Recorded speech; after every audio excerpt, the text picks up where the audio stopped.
दोस्तों, अगर आप कोई नया काम कर रहे हैं या नया बिजनेस स्टार्ट कर रहे हैं तो जीरो से हीरो अगर बनना है और अपने भविष्य का निर्माण करना है तो यह वीडियो आपके लिए बहुत ही महत्वपूर्ण है। तो दोस्तों, पीटर थियल एक उद्यमी और उद्यम पूंजीपति हैं। उनकी पुस्तक Blake Masters 0 to 1 notes on startups या how to build the future के साथ सह लिखित है, जो पाठकों को सफल होने के इच्छुक स्टार्टअप्स के लिए अंतर्दृष्टि प्रदान करती है। इस वीडियो में हम पुस्तक में पाए गए उनके कुछ सर्वोत्तम विचारों और अवधारणाओं का सारांश देखने वाले हैं। तो दोस्तों, अगर चैनल पर नए हैं तो बिना भूले चैनल को सब्सक्राइब जरूर कर ले। 0 to 1 का संक्षिप्त सारांश अब शुरू करते हैं।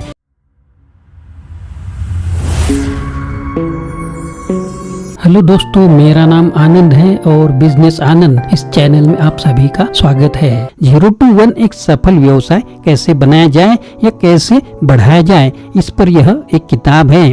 थियल का तर्क है कि एक सफल व्यवसाय बनाने का सबसे अच्छा तरीका पहले से मौजूद व्यवसाय की नकल करना नहीं है, बल्कि नई चीजें बनाना है। इस पुस्तक में वह नए उत्पादों और स्टार्टअप के निर्माण के बारे में नए सिरे से सोचने की सलाह हमें देते हैं। एक स्टार्टअप को सफल होने के लिए उस समस्या को हल करने पर ध्यान केंद्रित करना चाहिए जिसके लिए कोई मौजूदा समाधान अभी नहीं है, या एक पूरी तरह से नया उत्पाद बनाने पर ध्यान केंद्रित करना चाहिए। थियल उन कंपनियों को गैर शून्य के स्वरूप में संदर्भित करता है क्योंकि वे प्रतिस्पर्धियों की तुलना में मूल्य बनाते हैं और विशिष्टता प्रदान करते हैं। वह इस बात पर भी जोर देते हैं कि स्टार्टअप को हमेशा संबंधित बाजारों में विस्तार करने के बजाय अपने उत्पादों में सुधार करके उन्हें आगे बढ़ना चाहिए जहां प्रतिस्पर्धा पहले से ही मौजूद होगी। उनका यह भी मानना है कि उद्यमी तब सफल होने की अधिक संभावना रहती है जब वे समस्याओं पर ध्यान केंद्रित करने के बजाय समाधान बनाते हैं, क्योंकि पहला समाधान मांग पैदा करता है जबकि दूसरा केवल उन मुद्दों का उत्तर प्रदान करता है जिनका लोग पहले सामना कर चुके हैं। क्या आपको 0 to 1 यह किताब पढ़नी चाहिए? तो दोस्तों, यदि आप 0 to 1 किताब खरीदते हैं या पढ़ते हैं या उसके बारे में सोच रहे हैं तो शायद आप उद्यमिता, नवाचार या उद्यम पूंजीवाद में रुचि रखते हैं। 0 से 1 के लिए पढ़ने लायक है। उद्यमी वे लोग जो व्यवसाय शुरू कर रहे हैं या नवाचार विशेष रूप से प्रौद्योगिकी नवाचारों के बारे में अपने ज्ञान का विस्तार करना चाहते हो। नव प्रवर्तन विशेष रूप से प्रौद्योगिकी नव प्रवर्तन के बारे में अपने ज्ञान का विस्तार करने की चाहत रखने वालों को, किसी भी ऐसे व्यक्ति को यह एक मनोरंजक पाठ हो सकता है। तो दोस्तों, इस किताब में कुछ पसंदीदा मूल विचार और अवधारणाएं हैं जिन्हें आप इस किताब से सीख सकते हैं। प्रतियोगिता हारने वालों के लिए है। नव प्रवर्तकों को एकाधिकार की आवश्यकता है। बिक्री उतनी ही मायने रखती है जितने उत्पाद। तो दोस्तों, प्रतियोगिता हारने वालों के लिए है। थियल का मानना है कि प्रतिस्पर्धा केवल लोगों में सबसे खराब चीजें लाती है और यह उद्यमियों को इस बात पर ध्यान केंद्रित करने की बजाय कि वे अन्य कंपनियों से बेहतर कैसे हो सकते हैं, बड़ी समस्याओं के समाधान के बारे में सोचने से रोकती है। नव प्रवर्तकों को एकाधिकार की आवश्यकता है। नव प्रवर्तकों को एकाधिकार की आवश्यकता है, अन्यथा थियल के अनुसार हमेशा कोई ऐसा व्यक्ति होगा जो कम प्रयास से आपने जो बनाया है उससे भी बेहतर समाधान या उत्पाद प्रदान करेगा।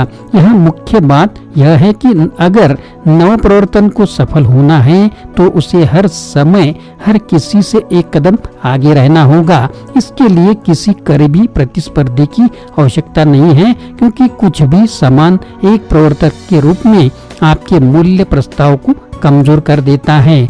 दोस्तों, संस्थापकों के पास भविष्य के लिए एक दृष्टिकोण जरूर होना चाहिए। संस्थापकों को भविष्य के लिए एक दृष्टिकोण रखना होगा। जैसा कि स्टीव जॉब ने कहा था, अगली बड़ी चीज हमेशा कुछ ही साल दूर होती है। इसका मतलब यह है कि संस्थापकों को न केवल नए उत्पाद और सेवाएं बनाने में सक्षम होना होगा, बल्कि यह भी अनुमान लगाना होगा कि वे उत्पाद हमारे जीवन में कहाँ फिट होंगे। उन्हें इस बात का अंदाजा होना चाहिए कि लोग क्या चाहते हैं, इससे पहले कि वे खुद भी यह जाने, ताकि वे पहले वहां पहुंच सके।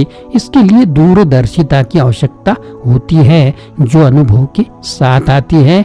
दोस्तों, अगर लंबी रेस खेलनी है तो यह सारी बातें ध्यान में रखें। हम सभी जिस भविष्य को साझा करते हैं उसके बारे में आशावाद से दूरदर्शी पैदा होते हैं। दूरदर्शी भविष्य के बारे में आशावाद से पैदा होते हैं, जिसे हम सभी साझा करते हैं। थियल का मानना है कि आपको कभी भी यह नहीं समझना चाहिए कि परिवर्तन कितनी तेजी से हो जाता है, क्योंकि अगर चीजें अच्छी तरह से चल रही है तो आप खुद को एक ऐसी दुनिया में रहते हुए पाएंगे। बिक्री उतनी ही महत्वपूर्ण है जितना कि उत्पाद। साथ ही 0 से 1 तक एक बढ़िया विचार यह है कि बिक्री भी उतनी ही महत्वपूर्ण है जितना उत्पाद। और इस कारण से थियल बहुत जल्दी बेचने से बचने की सलाह देते हैं और इसके बजाय पहले एक महान कंपनी बनाने पर ध्यान केंद्रित करते हैं। फिर आप इसे बाद में बेच सकते हैं जब बदले में कुछ मूल्यवान हो। 0 से 1 तक के सर्वोत्तम उदाहरण। इस किताब में कुछ महत्वपूर्ण उदाहरण भी दिए गए हैं जो इस प्रकार के हैं। तो दोस्तों, यह एक एक बात आप ध्यान से सुननी है। सभी सुखी परिवार एक जैसे होते हैं, प्रत्येक दुखी परिवार अपने तरीके से दुखी है। व्यापार इसके विपरीत है। सभी खुश कंपनियां अलग अलग होती हैं। प्रत्येक कंपनी एक अनोखी समस्या का समाधान करके एकाधिकार अर्जित करती है। सभी विफल कंपनियां एक जैसी है, वे प्रतिस्पर्धा से बचने में विफल रही। सबसे पहले केवल उन्हीं कंपनियों में निवेश करें जिनमें पूरे फंड का मूल्य लौटाने की क्षमता हो। दुर्लभ संसाधनों की दुनिया में कई तकनीक के बिना वैश्वीकरण टिकाऊ नहीं है। व्यवसाय में प्रत्येक क्षण केवल एक बार ही घटित होता है। अगला बिल गेट्स कोई ऑपरेटिंग सिस्टम नहीं बनाएगा।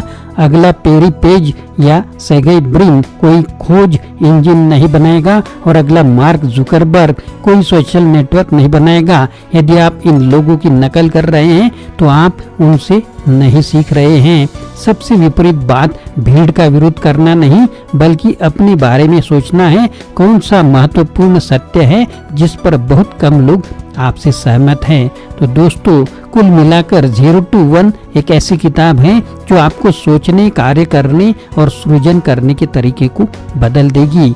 लेखन शैली सरल थी, लेकिन कभी कभी संक्षिप्त होने के कारण शक्तिशाली भी थी। फिर भी पूरे पाठ में लगातार साझा की जा रही नई अवधारणाओं के साथ चीजों को हमेशा दिलचस्प बनाए रखना।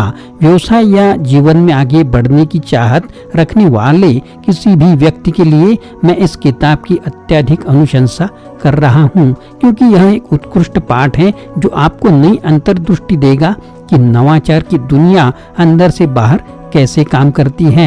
तो दोस्तों, यह छोटी सी बुक समरी आपको कैसी लगी जरूर कमेंट बॉक्स में लिखिए। और अगर 0 to हीरो बनना है तो चैनल को सब्सक्राइब जरूर कर ले। आशा करता हूँ दोस्तों यह वीडियो आपको पसंद आया होगा। अगर पसंद आया है तो लाइक करें, शेयर करें, चैनल को सब्सक्राइब करें, अपने दोस्तों को और ग्रुप को भी यह वीडियो फॉरवर्ड करें। फिर से मिलेंगे अगले वीडियो में। आप सभी का वीडियो देखने के लिए बहुत बहुत शुक्रिया।